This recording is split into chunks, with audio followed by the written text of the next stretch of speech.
মোহতারাম হাজরিন, একজন ইমানদারের আমলের সবচেয়ে বড় মৌসুম, সবচেয়ে বড় সিজন, আমল এবং ইবাদতের ভরা বসন্ত হলো রমাদানুল করিম, যেটা আমাদের দোরগোড়ায় উপস্থিত প্রায়। আল্লাহ রাব্বুল আলামিন আমাদের প্রত্যেককে রমাদানুল করিমের সকল আমলগুলোকে গুরুত্বের সাথে, ইখলাসের সাথে, নিষ্ঠার সাথে সুন্দর এবং শুদ্ধভাবে, পরিপূর্ণভাবে সম্পাদন করার তৌফিক দান করুন। রমাদান মাস হলো 11 মাসের আমলের ঘাটতি পুষিয়ে নেয়ার মাস। বছর জুড়ে আমাদের যে সমস্ত ত্রুটি বিচ্যুতি হয়, সে সবগুলোকে আল্লাহ রাব্বুল আলামিনের কাছে ইস্তেগফার করে, তওবা করে ক্ষমা করিয়ে নেওয়ার মাস। এই মোক্ষম সুযোগ আমাদের দোরগোড়ায় উপস্থিত হয়েছে।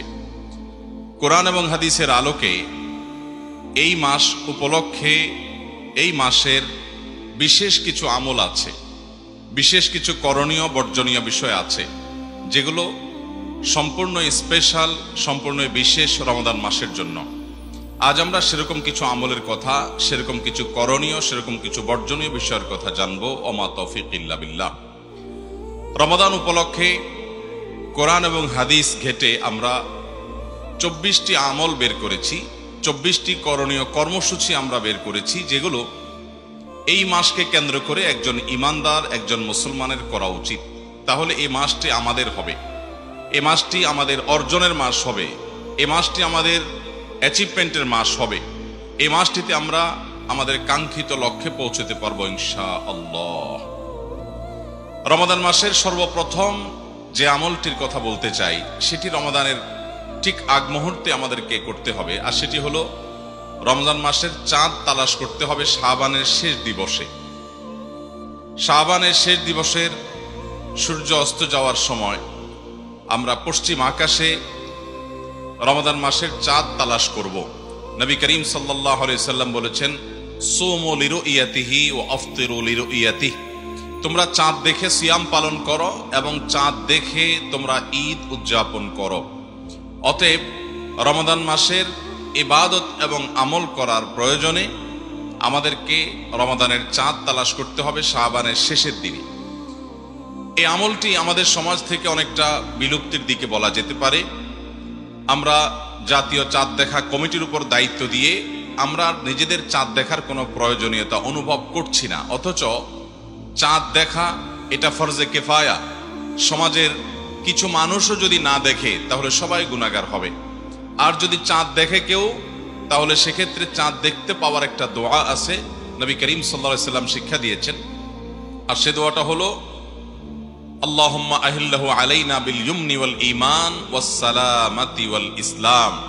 অর্থাৎ, হে আল্লাহ, এই চাঁদ, এই মাসটিকে আপনি আমাদের জন্য বরকতের, ঈমানের মাস হিসাবে কবুল করুন। অর্থাৎ এই মাসে আমরা যেন ঈমানের সাথে, বরকতের সাথে কাটাতে পারি এবং শান্তি এবং সকল প্রকার বিপদ আপদ থেকে মুক্তি এবং নাজাতের মাস, নিরাপত্তার মাস হিসেবে যেন আমরা কাটাতে পারি, সেই দোয়া আল্লাহ তাআলার কাছে করার শিক্ষা নবী সাল্লাল্লাহু আলাইহি ওয়াসাল্লাম দিয়েছেন। তাহলে রমাদান উপলক্ষে আমরা রমাদান মাসের চাঁদ দেখার চেষ্টা করব শাবানের শেষ দিবসে। সেটা আমরা প্রত্যেকটা মানুষ যদি চেষ্টা করি যার যার জায়গা থেকে, চাঁদ যদি দেখতে নাও পাই, চেষ্টা করার কারণে ইনশাআল্লাহ একটা সুন্নাহ জিন্দা করা, একটা আমলের প্রচেষ্টা করার কারণে আমাদের আমল নামাতে নেকি লেখা হবে। অতএব শাবানের শেষ দিবসে আমরা রমাদান মাসের চাঁদ তালাশ করবো তো ইনশাআল্লাহ।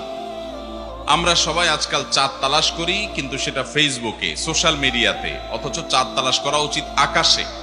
আমরা যদি সবাই অলস বসে থাকি, তাহলে সেক্ষেত্রে চাঁদ দেখা কমিটি তারা কোত্থেকে ঘোষণা করবে? অতএব আমাদের প্রত্যেককে যার যার জায়গা থেকে চাঁদ দেখার চেষ্টাটা করতে হবে। আমরা অতিরিক্ত এই জাতীয় প্রতিষ্ঠান নির্ভর হয়ে যাচ্ছি, যা আমাদের জন্য কোনো ভালো কিছু বয়ে আনবে না। এজন্য প্রতিটা মানুষকে, প্রতিটা এলাকাতে, বিশেষ করে উন্মুক্ত মাঠে কিছু মানুষ অন্তত, প্রতিটা মানুষ না পারলেও কিছু মানুষ অন্তত পশ্চিম আকাশে চাঁদ দেখার চেষ্টা করতে হবে।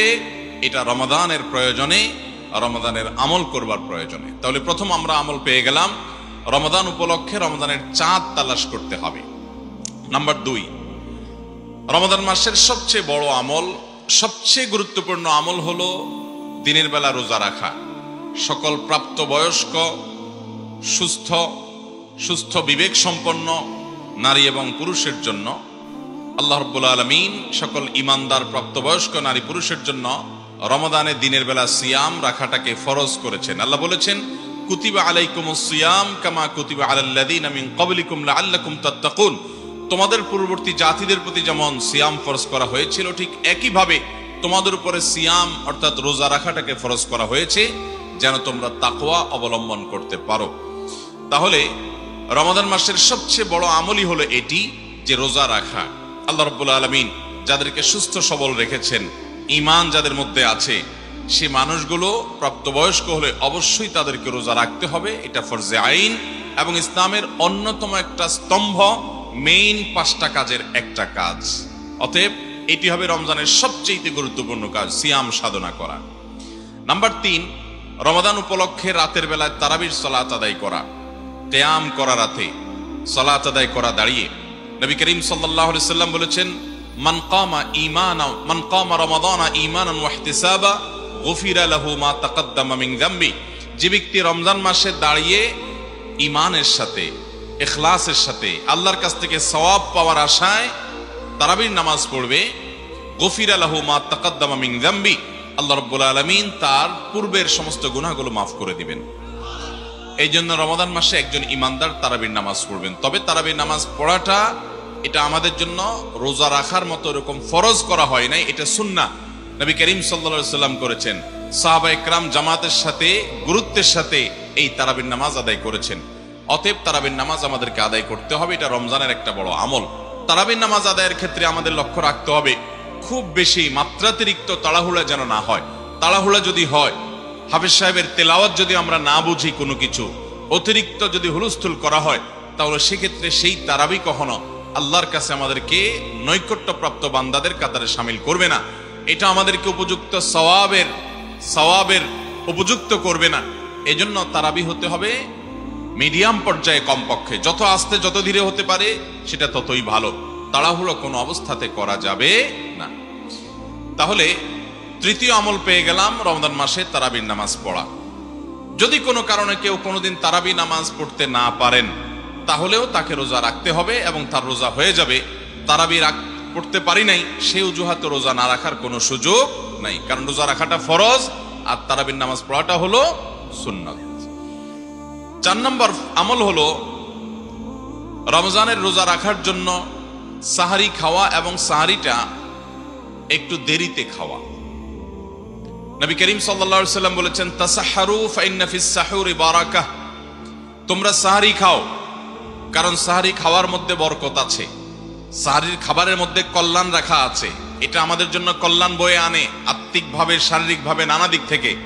এজন্য খুব বেশি খেতে ইচ্ছা না করলেও সাহারিতে কিছু একটা অন্তত খাওয়া, এটা সুন্নাহ। এবং সাহারি খেতে হয় একটু দেরিতে, একটু বিলম্বে, শেষের দিকে। নবী করিম সাল্লাল্লাহু আলাইহি সাল্লাম রাতের শেষের দিকে সাহারি খাওয়ার জন্য আমাদের উদ্বুদ্ধ করে বলেছেন, এই উম্মত অর্থাৎ মুসলমানরা ততদিন পর্যন্ত কল্যাণের অধিকারী হবে, কল্যাণের মধ্যে থাকতে পারবে যতদিন পর্যন্ত তারা ইফতার তাড়াতাড়ি করবে আর সাহারি দেরিতে করবে। সাহারি দেরিতে করার মানে কি?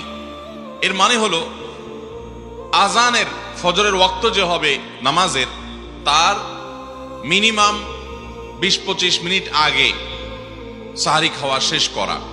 এটা হলো সুন্নাহ। নবী করিম সাল্লাল্লাহু আলাইহি সাল্লাম সাহারি খেয়ে শেষ করার পর 50টি আয়াত তেলাওয়াত করার মতো সময় রাখতেন। তার মানে এই পরিমাণ গ্যাপ দিতেন যাতে 50 আয়াত তেলাওয়াত করা যায়। আমরা অনেকে শেষ ওয়াক্তে সাহারি খাওয়া সুন্নত, এটার মানে বুঝছি যে একেবারে মুয়াজ্জিন আজান দিবে ঠিক তার কয়েক সেকেন্ড আগে খাবার শেষ করা, এটা বোধহয় সুন্নত। এটা ভুল। নবী করিম সাল্লাল্লাহু আলাইহি সাল্লাম একেবারে শেষ মুহূর্ত বলতে আজান দেয় ততক্ষণ পর্যন্ত খেতেন না, বরং তার যথেষ্ট আগে খাবার তিনি খাওয়া শেষ করতেন। যদিও ওয়াক্ত হওয়ার আগ মুহূর্ত পর্যন্ত আপনি খেতে পারেন, কিন্তু নবী সাল্লাল্লাহু আলাইহি সাল্লামের সুন্নাহ হলো যে আপনি কমপক্ষে ওয়াক্ত হওয়ার আগে 50 আয়াত তেলাওয়াত করার মতো সময় গ্যাপ রেখে তারপরে খাবেন। অনেক মুরব্বীরা আছেন এখনো রাত 12টা-1টার দিকে সাহারি খেয়ে ফেলেন। এটা সুন্নাহ নয়। সুন্নাহ হলো দেরিতে, অর্থাৎ ভোর রাতে ফজরের ওয়াক্ত হওয়ার আগে আগে সাহারি খাওয়া, এটা সুন্নাহ। 5 নম্বর আমল হলো ইফতার।